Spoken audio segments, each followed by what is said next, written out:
In this lesson, we're going to be talking about different types of hacking. The first type of hacking that I want to discuss is ethical hacking, which is really what we're going to be talking about through the rest of these lessons. Now, an ethical hacker is somebody who thinks like a black hat hacker or thinks like somebody who's intent on breaking into your system, but follows a moral compass that's more in line with probably the majority of the population.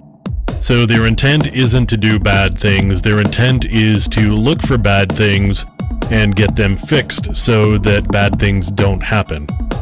Ethical hackers aren't out to destroy anything, and they're not out to break anything unless it's deemed to be acceptable as part of the engagement and also necessary in order to demonstrate a particular vulnerability to the organization that they are working with. So that's an ethical hacker.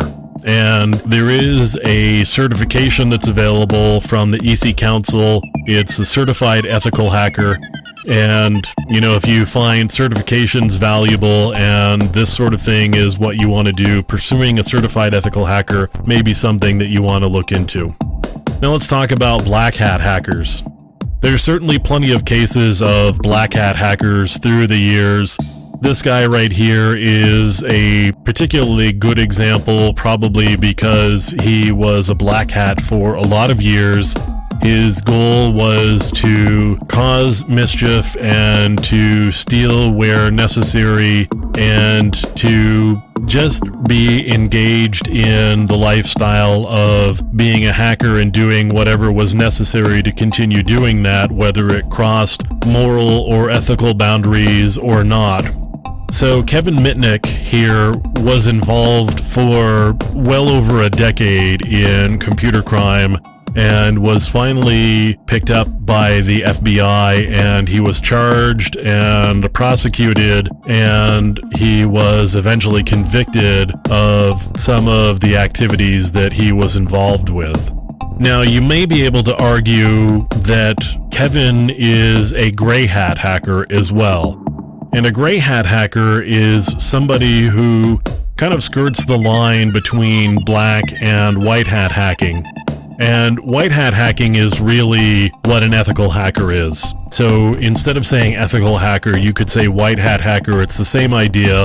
A white hat hacker is somebody who hacks for good, if you want to think of it like that, if you want to think about it as good versus evil. And what they really are doing is they're in it for the technical challenge. They're looking to make things better, make things more efficient, improve them in some way. A black hat hacker is out for the money, for the thrill. It's really a criminal activity.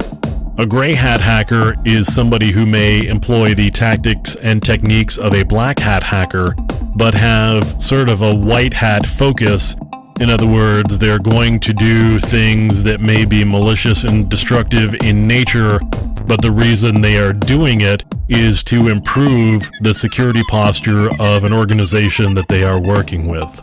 So you can see there's actually a book called Gray Hat Hacking. It's a pretty good book, and it details a lot of the tactics and strategies and techniques that we'll be going over in subsequent lessons. Now, one other type of hacking that I want to talk about is this thing called hacktivism. And you'll find hacktivism all over the place. And one example in the last year or so, and certainly in recent memory, is Lulz Security.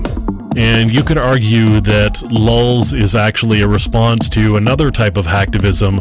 An organization called Anonymous started hacking companies like Sony to protest their involvement in a lawsuit regarding a PS3 hacker.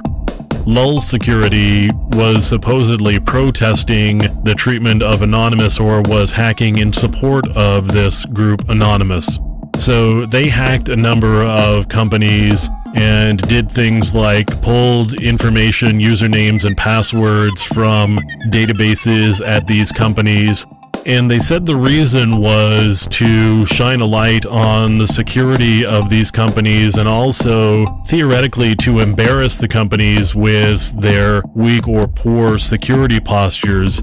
The problem with what they were doing, though, was they were posting information that they found online, and that information often included details about the customers for these particular corporations. And for an ethical hacker or a white hat hacker, that would cross the boundary of causing harm.